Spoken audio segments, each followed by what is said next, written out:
Hello students, स्वागत है आप सभी का संस्कार चिल्ड्रंस एकेडमी यूट्यूब चैनल पर। आज हम अध्याय 16 की 16.1 प्रश्नावली के आगे के प्रश्नों को हल करेंगे। तो पांचवा प्रश्न है, बगैर ढक्कन का एक बक्सा 3 सेमी मोटी लकड़ी का बना है। तो हमें यहाँ पर लकड़ी की मोटाई दी गई है जो है 3 सेमी की। फिर हमें दिया गया है इसकी बाहरी लंबाई, चौड़ाई और ऊंचाई दी हुई है। तो अंदर की ओर पेंट करना है, तो बक्से के अंदर करना है, पर लंबाई चौड़ाई ऊंचाई बाहर की दी गई है। तो हमें बाहर की लंबाई चौड़ाई ऊंचाई दी गई है, अंदर की निकालनी पड़ेगी। तो सबसे पहले हमें दी गई है बाहरी लंबाई। तो बाहरी लंबाई है हमारे पास 146 सेमी। अब हम क्या करते हैं, अंदर की निकालते हैं। अंदर की लंबाई जिसको हम लिखेंगे L। तो 146 में से आप घटाओगे, लकड़ी की मोटाई को घटाओगे, तो लकड़ी की मोटाई है वही घटेगी, तब अंदर की आएगी। पर संदूक है, इधर लकड़ी की मोटाई है तो इधर भी लकड़ी की मोटाई होगी, दोनों और होगी, तभी तो संदूक बनेगा। क्योंकि संदूक में चारों तरफ लकड़ियां होती है, नीचे भी लकड़ी होती है, ऊपर भी लकड़ी होती है, और चारों दीवारों पर भी लकड़ियां होती है। यानी इधर भी लकड़ी, इधर भी लकड़ी, लंबाई के दोनों तरफ लकड़ी है। और दोनों तरफ की लकड़ी घटाएंगे तो 2 बार घटेगी, इसलिए 2 × 3 हो जाएगा। मोटाई 3 है, मोटाई की दुगनी घटेगी क्योंकि लकड़ी लेफ्ट में भी होगी, राइट में भी होगी। अब हम इसको घटाते हैं, तो 146 में से 6 गए बराबर 140 सेमी। फिर हमें दिया गया है बाहरी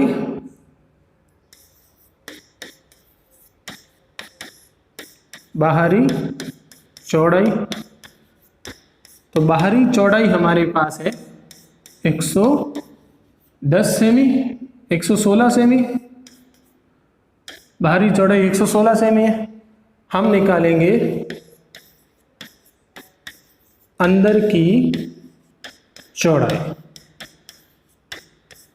तो 116 में से भी 2 × 3 घटाएंगे, तो 116 में से 6 चले गए तो 110 बचेंगे, 110 सेमी। ये हो गई अंदर की चौड़ाई। और लास्ट हमारे पास है बाहरी ऊंचाई। जो बाहरी ऊंचाई है वो दी हुई है 83 सेमी। ये रही, हमें निकालनी है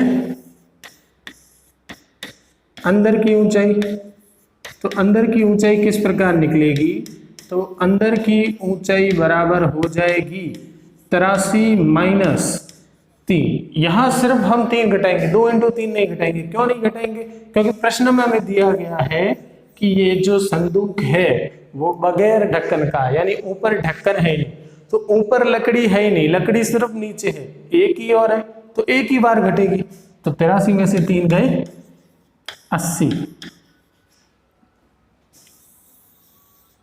तो ये आ गई हमारे पास संदूक की लंबाई, चौड़ाई और ऊंचाई, बाहर की लंबाई, चौड़ाई और ऊंचाई। उससे हमने अंदर की लंबाई, चौड़ाई और ऊंचाई निकाल दी। अब हमें क्या करना है, इसके अंदर की ओर पेंट करना है। तो जहां पेंट करना वहीं का क्षेत्रफल निकालते हैं हम। तो अंदर की ओर पेंट करना है, तो अंदर का संपूर्ण पृष्ठीय क्षेत्रफल निकालते हैं। और संपूर्ण पृष्ठीय क्षेत्रफल का सूत्र होता है 2LB + BH + LH।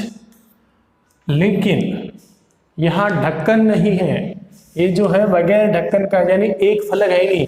ये तो 6 फलकों का सूत्र है, हमारे पास सिर्फ 5 फलक ही है, 4 दीवारें और 1 आंगन। हमें 6 फलक चाहिए, तो 5 फलकों के लिए 6 फलकों में से 1 फलक घटा देंगे। तो LB यानी लंबाई × चौड़ाई हम घटा देंगे, 1 फलक घटा दिया। अब हम इसको हल करते हैं, 2 × L का मान। तो L का मान हमने निकाला 140, B का मान 110 और H का मान 80।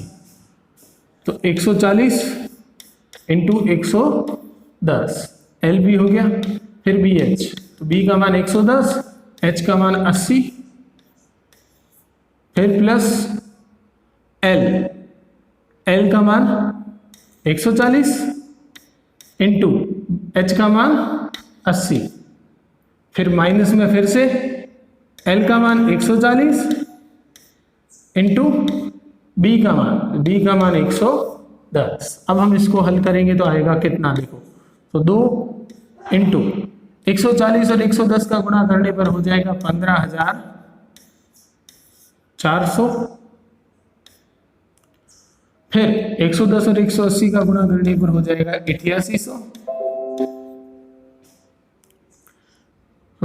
140 और 80 का गुणा करने पर हमारे पास आ जाएगा 112 यानी 11,200, और 140 और 110 का गुणा करने पर आएगा 15,400।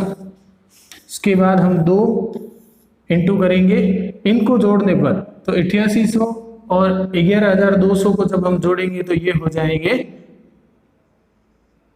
20,000, अब 20,000 और 15,400 जोड़ेंगे तो ये हो जाएंगे 35,400, और माइनस करेंगे 15,400, तो 2 का गुणा करने पर यहां आ जाएगा हमारे पास 70,800, और माइनस करेंगे 15,400, तो 70,800 में से 15,400 घटाएंगे तो आएगा 55,400 सेंटीमीटर स्क्वायर। ये आया है हमारे पास अंदर का संपूर्ण पृष्ठीय क्षेत्रफल।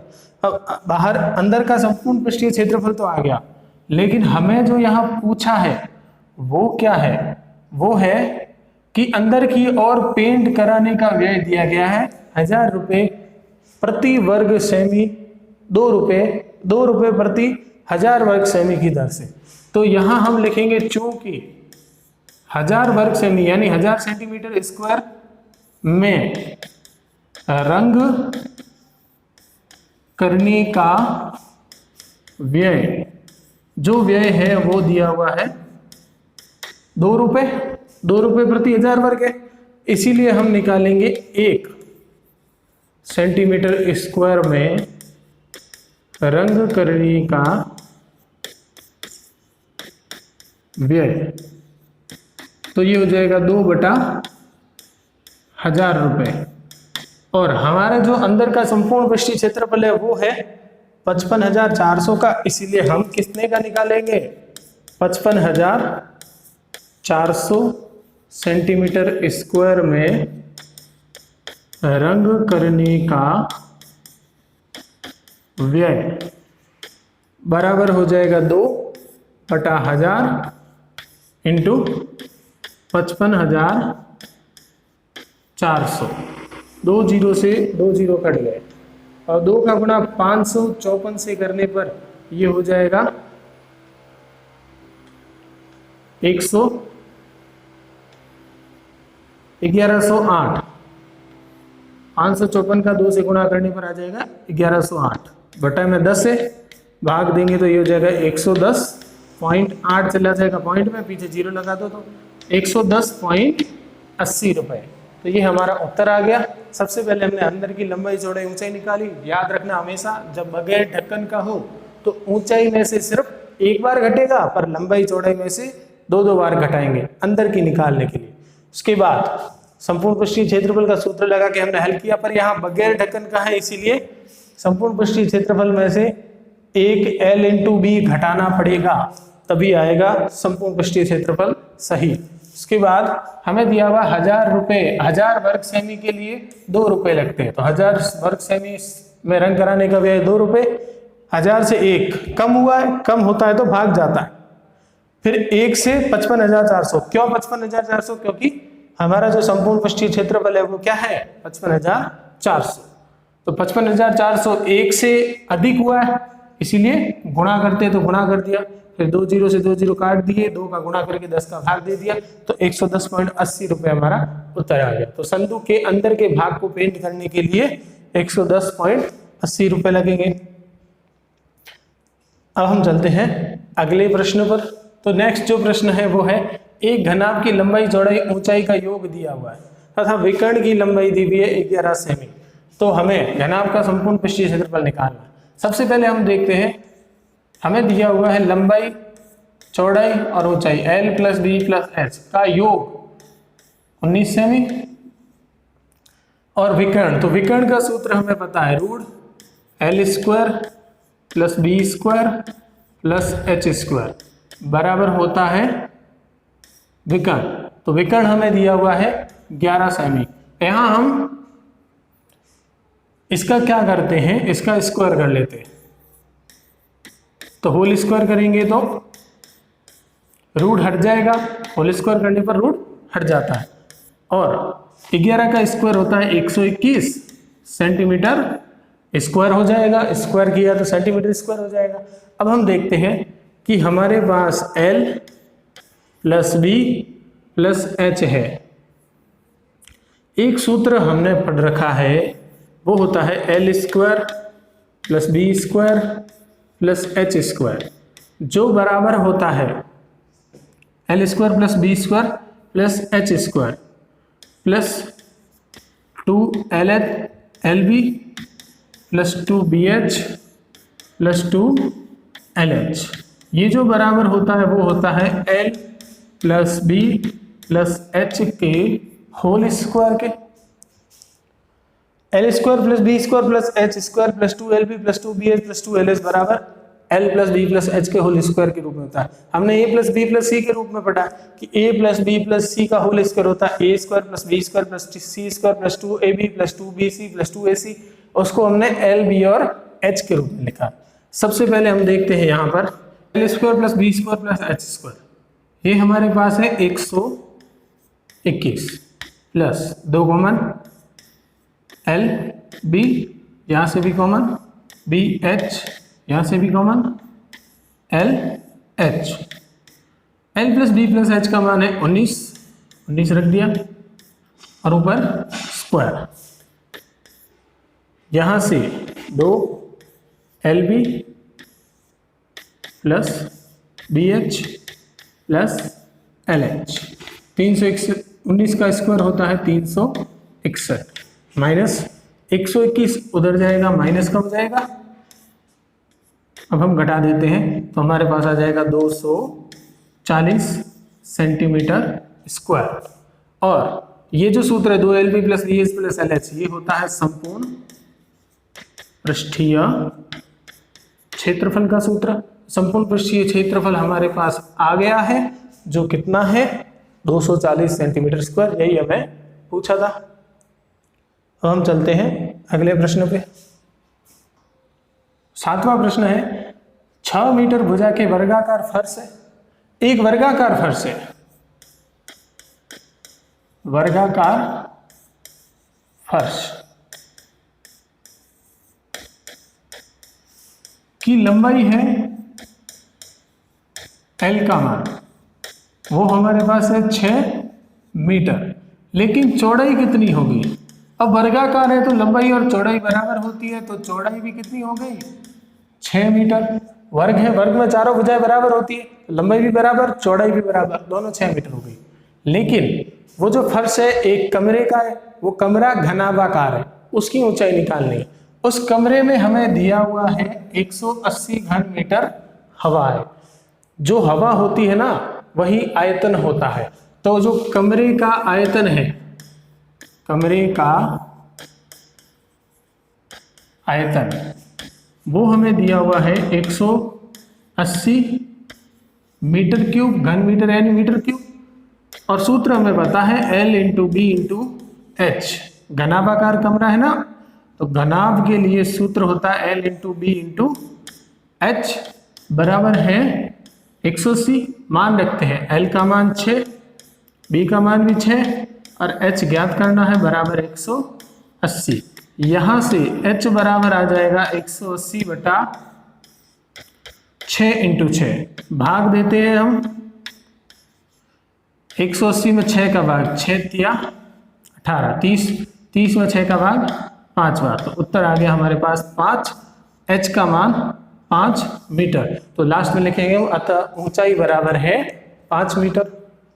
8वां प्रश्न है, 44 मीटर लंबी 1.5 मीटर ऊंची और 85 सेमी चौड़ी दीवार बनाने में 22 semi into 10 semi into 7 semi माप की कितनी ईंटों की आवश्यकता होगी। इस प्रकार के प्रश्नों को किस प्रकार हल करते हैं देखिए। 44 मीटर लंबी, 1.5 मीटर ऊंची और 85 सेमी चौड़ी दीवार है। अब हमें क्या करना है, इसके अंदर ईंटें डाली जा रही है, दीवार के अंदर डाली जा रही है, यानी आयतन वाला भाग, अंदर वाला पूरा भाग आयतन होता है। तो हमें क्या करना है, आयतन निकालना है, और जो दीवार का आयतन होगा वही ईंटों का आयतन होगा। तो सबसे पहले हम देखते हैं, यहां देखो मीटर में है, मीटर में है, ये सेमी में है, ये सब सेमी में है, तो सबको सेमी में बदल देते हैं हम। सबसे पहले हमें दी हुई है दीवार, और इस दीवार की लंबाई हमें दी हुई है, लंबाई बराबर 44 मीटर, यानी कि 100 का गुणा करेंगे तो सेमी में बदलेगा, तो 4400 सेमी। अब हम देखते हैं चौड़ाई, ये L का मान हो जाएगा, चौड़ाई B का मान हो जाएगा, चौड़ाई है 1.85 सेमी, चौड़ाई हमारे पास है 85 सेमी, और है ऊंचाई, ऊंचाई यानी H 1.5 मीटर। तो इसको हम सेमी बदलेंगे, 100 से गुणा करेंगे तो ये हो जाएगा 150 मीटर। अब हम क्या करते हैं, इसका आयतन निकालते हैं। तो आयतन का सूत्र हमें पता है, लंबाई इंटू चौड़ाई इंटू ऊंचाई, यानी कि 4400 इंटू 85 इंटू 150। इसको हम ऐसे ही रखते हैं क्योंकि आगे काम आएगा। सबसे पहले प्रश्नानुसार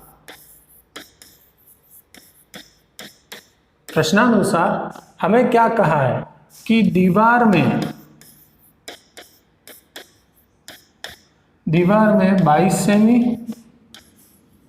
इंटू 10 सेमी इंटू 7 सेमी आयतन की, ये आयतन हो जाएगा ईंटों का, ईंटें लगी है। तो जो ईंटों की संख्या, हमें क्या पूछा है, कितनी ईंटें हैं, यानी ईंटों की संख्या पूछी है। तो जो ईंटों की संख्या होगी, जब भी हमें संख्या पूछी हो तो हमेशा याद रखना आयतन में आयतन का भाग देना। तो बड़ा आयतन दीवार का है, तो दीवार के आयतन में ईंट का आयतन का भाग देना है, बटा ईंट का आयतन। तो दीवार के आयतन में ईंट के आयतन का भाग देना है। तो दीवार का आयतन हमारे पास है 4400 इंटू 85 इंटू 150, और ईंट का आयतन हमारे पास है 22 इंटू 10 इंटू 7, ये ईंट का आयतन है। तो हम काटते हैं इसको, तो किस प्रकार काटेंगे, देखो ये कट गया 0 से 0, 22 कट जाएगा 440 से 20 बार। तो हमारे पास इस प्रकार आया 20 इंटू 85 इंटू 150।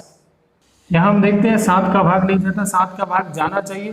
तो यहाँ पर प्रश्न में थोड़ी गड़बड़ है, यहाँ 7 की जगह 17 होगा, तो यहाँ हम 17 ले लेते हैं। तो 17 का भाग 85 में, 17 पंजे 85, पूरा पूरा चला गया, भाग पूरा पूरा जाना चाहिए क्योंकि संख्या पूछी तो संख्या तो पूरी ही होगी, पॉइंट में होगी नहीं। तो अब बचा क्या है हमारे पास, 20 इंटू 5 इंटू 150, और जब हम 20 इंटू 5 करेंगे 100 हो जाएगा, 100 का 150 से गुणा करेंगे तो 15,000 ईंटें। तो हमारे पास उत्तर आ जाएगा 15,000 ईंटें। तो जब भी संख्या पूछी गई है तो हमें क्या करना है कि बड़ा आयतन निकालना है, यानी दीवार का आयतन हमने निकाला, और उसमें हम ईंट के आयतन का भाग दे देंगे तो हमारे पास ईंटों की संख्या आ गई। इसी प्रकार किसी भी की संख्या पूछी हो तो उस बड़े आयतन में छोटे आयतन का जिसकी संख्या पूछी है, जिसकी संख्या उसकी आयतन का भाग दे दो तो हमारे पास उसकी संख्या आ जाएगी। तो आज के लिए इतना ही। इस वीडियो को देखने के लिए आप सभी का धन्यवाद।